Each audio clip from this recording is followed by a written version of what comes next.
Hello and welcome to this Google Hangout on Air, the NMC Horizon Report 2013 K-12 edition. Consider, connect, collaborate. The NMC Horizon Report 2013 K-12 edition is a product of the New Media Consortium's Horizon Project, an ongoing research effort that examines emerging technologies for their potential impact on and use in teaching, learning, and creative inquiry within education around the globe. The report is a collaboration of the New Media Consortium, the Consortium for School Networking, and the International Society for Technology and Education, and is generously funded by HP. So let's get to it, and Diane, I'd like to first turn to you. One of the technologies identified in the Horizon Report as being on the near-term horizon, that's being 1 year or less, is cloud computing. I know that you've been implementing cloud computing in your district, so go ahead and share with us some of the experiences you've had in doing so. Certainly, and thank you very much, Vicki, for your introduction.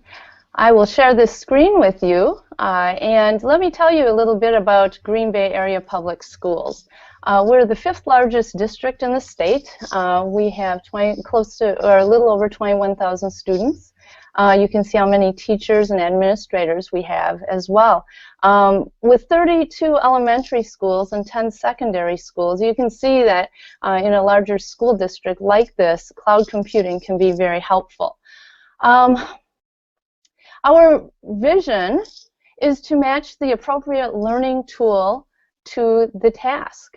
And so these are examples of devices that we have available to our students. We're concentrating now on the Common Core State Standards, grades 6 and 7, 8 and 9. And so our classroom teachers who teach math and English language arts have one of these devices, so they are portable, as well as carts of these devices available to them. So as opposed to the one-to-one concept, I call this one-to-many, in that students are using many devices to get the task done that they need to do. Now, as we move toward Google, okay, I've been Chief Technology and Information Officer for only about 4 months here in Green Bay. So the move to Google was made last spring, and now we're working on the transition. But here's some benefits that we saw to Google and cloud computing. First of all, it boosts productivity. Students and teachers have access to their files wherever they can be online, whether it be through their smartphone or some devices that they've brought from home in a bring your own device model, or on the devices that we provide at school. We also have that infinite backup. We're not saving on servers that are localized within our school district. We are saving out on the cloud, so we have access to all our items from any place that we can get online. So we could be at McDonald's, or we could be you know, at a hotel using a computer there and have access to the files that we have created and saved out on Google, out on the cloud. Notice that we can reduce our hardware. We're not using a lot of our servers to store student and teacher documents anymore. We're urging our students and teachers to save their things out in Google and Google Drive so that they can get to them easily from anywhere. And we also are reducing paperwork in that way, and that students are collaborating with their teachers and others right online, creating comments and notes so that things don't have to be printed out on paper.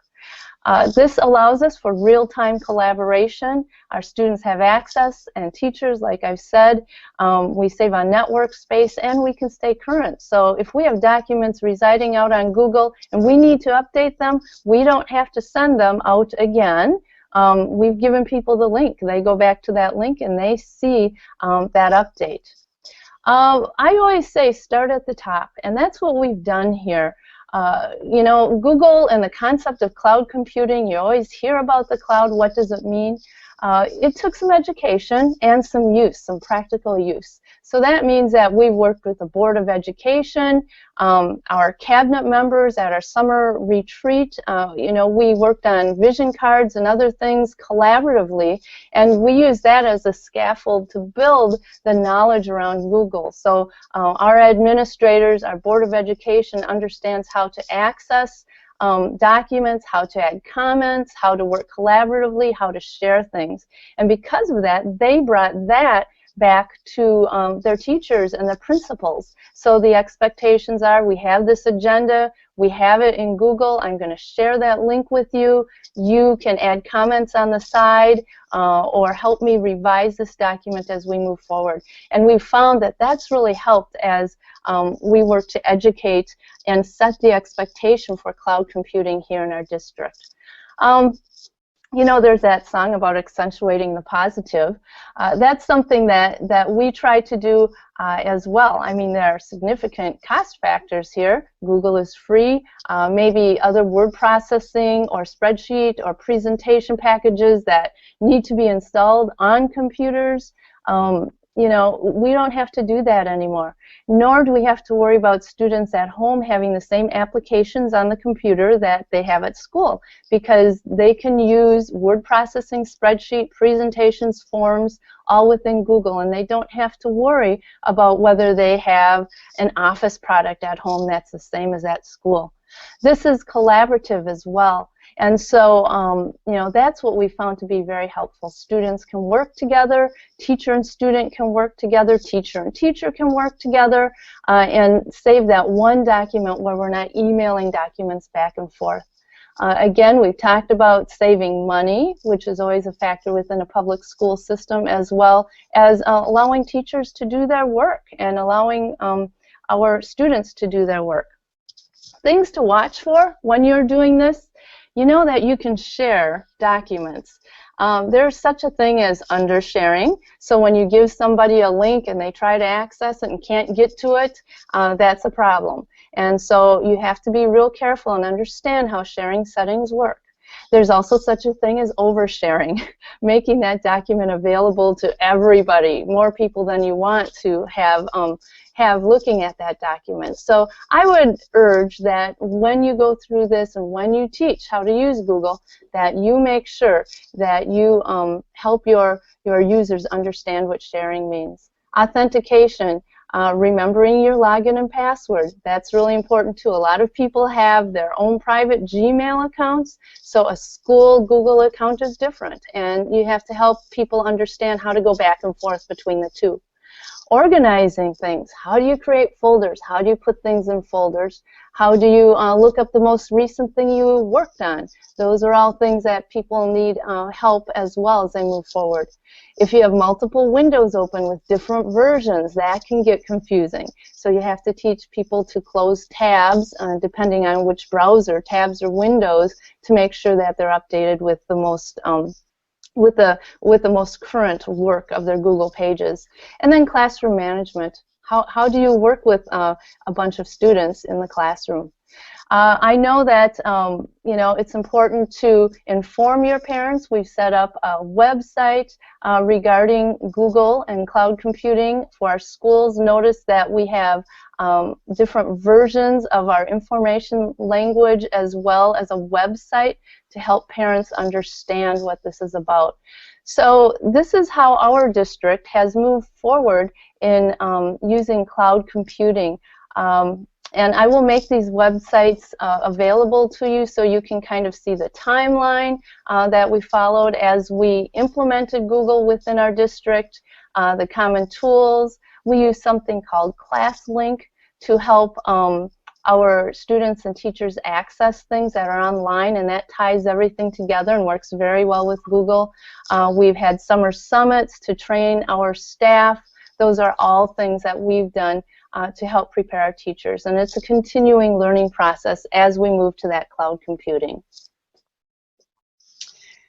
That's great, Diane. A lot of great information there. Thanks for sharing that. I think your kind of timeline and roadmap on that would be very helpful to people viewing this today. One of the things I'm curious about, privacy is an understandable concern for schools. Did you encounter any pushback or issues around privacy? And if so, how did you handle that with your stakeholders? Yeah, parents are, as they should be, concerned about privacy, as well as our teachers, our administrators. This is something that we take very seriously. So yes, it's an education process for everybody. The fact that we don't house these files on our servers, I think, causes some people to be worried about that. So really educating folks about the way Google works and how the security is set up is very important as you move forward to help kind of reduce some of the anxiety around that. I like that you talked about the boosting productivity and the collaboration. I think we see a lot of things, benefits here. And I liked your always start at the top. That's a good tip for our viewers.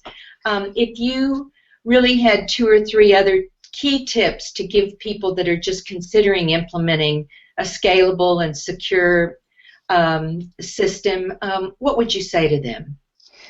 Well, you have to figure out where you are right now. Where are you currently? And then if you hope to go to the cloud, what does that mean? And what are all the steps in between? For instance, we use Microsoft Office here. We use Outlook. We use Exchange. And so you can imagine that there might be some transitional difficulties. For instance, we have calendars in Outlook. And now we've got people going to Google as well for their calendars. So if somebody does a busy search in Outlook, they might think that, oh, well, so-and-so is available to meet during this time. Well, it's really that that person is using a Google Calendar instead. Mm-hmm. So getting that timeline put together, and we're currently working on that, as to when you're going to end of life the product that you are working on, or how you're going to make those 2 environments coexist, is important as you move forward. School districts who have been with Google longer have said that people are automatically or naturally migrating to the Google environment, so they're using those calendars. But for some school districts, especially a district this size, that's going to take a timeline laid out and reminders and education regarding how you move forward. And if you haven't already done so, download the report and toolkit now and use the feedback form to let us know how you're using